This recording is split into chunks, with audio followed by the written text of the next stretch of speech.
I'm a medical student, and I'm an atheist, but this lecture has convinced me otherwise that Assalamu alaikum is one of the best greetings.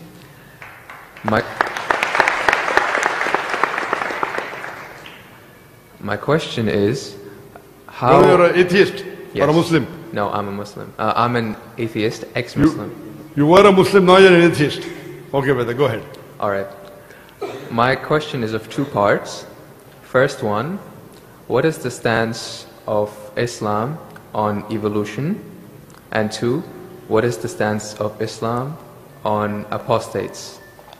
The first one, it's how does Islam deal with evolution when, as I'm a medical student, my professors, when they show me the skulls of how humans have evolved throughout millions of years, from Homo habilis to Homo erectus to us Homo sapiens, and when they show proof of how evolution has taken place over the years, how do you disprove that when it is fact? It is not theory or it is not a hypothesis anymore. It is fact. How do you disprove that, if you could answer? Brother Jahangir has asked a question that what is the Islamic view on theory of evolution? And brother, if I reply to you, then will you come back to the fold of Islam? If it's a convincing enough answer.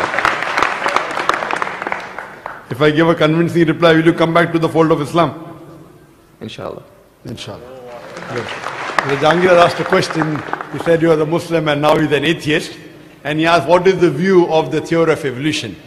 For complete, you can refer to my talk on Quran and modern science, which covers in the question and answer and theory of evolution.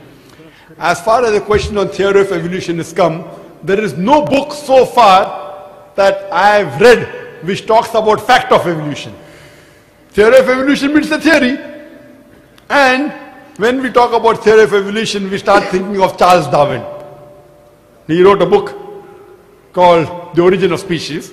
And in that book, he says that he went on a ship by the name of HMS Beagle, and he went on an island by the name of Calotropis, and there he saw birds pecking in niches. Now, depending upon the niches, the holes they pecked, the beak became short and long.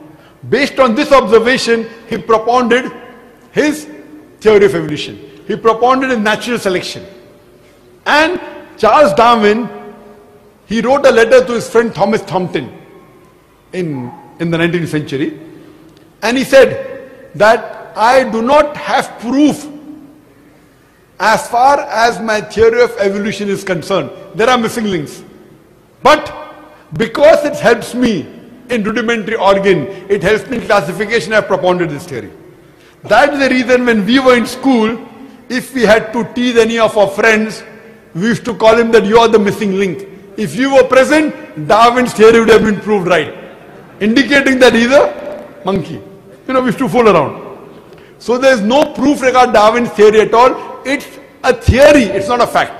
Now in most of the schools, they teach Darwin theory as though it's a fact because they don't have any alternative. Because of that. But no scientist at all can say for sure. Yes, there are many scientists who support Darwin's theory. But as far as recent times are concerned, most of the scientists today they do not agree with Darwin's theory.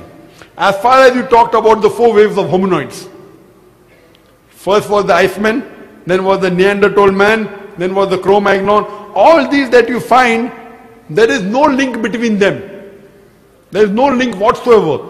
According to P.P. Grassi, who held the chair of the evolutionary studies in Paris, Sorbonne University, he said, it is letting your imagination run too wild to assume, based on few studies on the vestiges, on the skeletons, to think that we have been created from ape. There is no link at all among all these 4. So Darwin propounded. Now many things of Darwin is correct. For example, life was created from water. That Quran also says in Surah Anbiya chapter number 21 verse number 30. The Quran says, وَجَعَلْنَا مِنَ الْمَاءِ كُلَّ شَيْءٍ أَفَلَا يُؤْمِنُونَ. We have created everything from water. Every living thing from water. Will you not then believe? So this is correct. So many things of Darwin is correct. But as a whole, everything is not true. That we have been evolved for apes, then not at all. If there was evolution today, we should be having some people who are in between monkeys and human beings. You don't find that in any museum. Brother Jangir, if it's true that species have been evolving, today we should find some species at least which are in between the human beings and the men. I would request the audio technician to increase the volume a bit. The audio technician, wherever he is, can you increase the gain please? Jazakallah. Jazakallah shukran. That will have less strain on my vocal cords. So all these today, even according to molecular biology, according to the specialists of molecular biology, they say it is absurd to think that our DNA of the human beings have been evolved from ape. It's not possible at all. There are many books written against Darwin's theory. Now just because today, because there is no substantial fact, that's the reason in school yet you teach about Darwin's theory. But if you read the latest researches, most of the scholars today do not believe in Darwin's theory as a whole to be correct. No scientist today yet believes. Very few, there may be few. But the majority, they disagree that we have been created from apes. And that's what the Quran says, that we believe in the theory of creation, not in the theory of evolution. The theory of creation, not the theory of evolution. Or rather I should say the fact of creation. Hope that answers the question, brother. No. So where was the question? What did you not understand? What you say, it is true. It was true. 150 years ago it was true. It's not Darwin's theory anymore. 150 years of research has said that it's not once. He was just the one who started the ideology of evolution. It has gone over loads, 150 years worth of research with the latest scientific advancements, that it's not what you're saying. When my professor shows me proof, it's not just from apes, which is completely certain. When you see proof how the common cold evolves pathogen, like when it changes its own morphology just to keep up to date with today's vaccines, it's evolving its defense mechanisms against today's latest vaccine. Brother, that's evolution right there. Let me tell you one thing. It's not Darwin's theory anymore. Let me tell you one thing, brother. I am a medical doctor. And there are many researches being done. If it turns out to be a fact, it has to come in the medical college. It is in the medical college. I'm taught this in university. Sorry? I'm taught evolution in university. It's not in school anymore. I'm talking about medical. University, you learn about theories and researches. Even in medical, you learn about theories and researches. Once it becomes the fact, it comes into textbooks of medicine.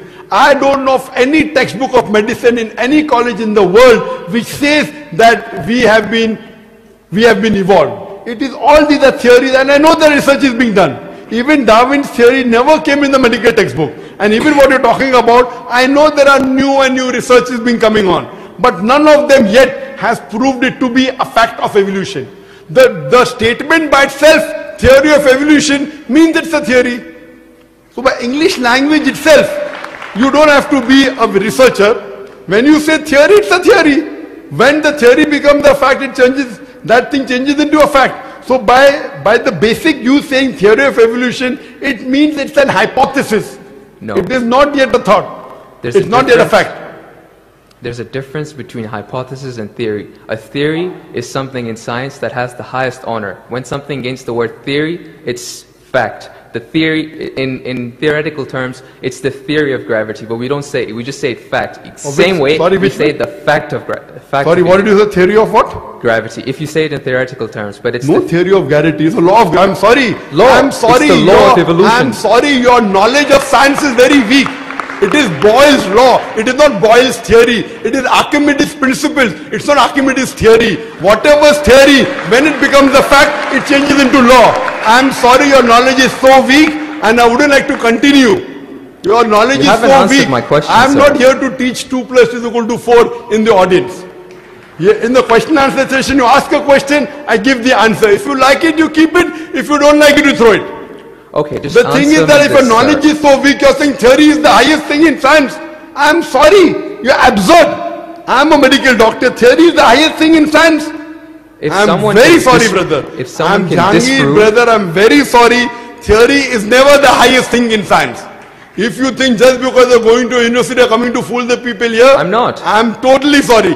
Theory, if it becomes a fact, And if the theory becomes a law, it may reach a high standard. But theory by itself, it's a theory, it's a hypothesis. Once it gets converted, it becomes a law, it becomes a fact. Newton's law, it becomes a fact, it becomes a law. I'm sorry to say that by itself, calling it a theory means it is not yet an established fact. The heart pumps blood. Is it a theory or is it a fact? It's a fact. No, the theory of heart pumping blood. Theory of heart pumping blood now. Now if I'm going to teach you English language here, I feel you are wasting the time of the people. Surely, if you can't understand simple English, that what is the difference between the theory, that theory is the highest thing in science, then I'm sorry, you'll have to go back and learn science. What about the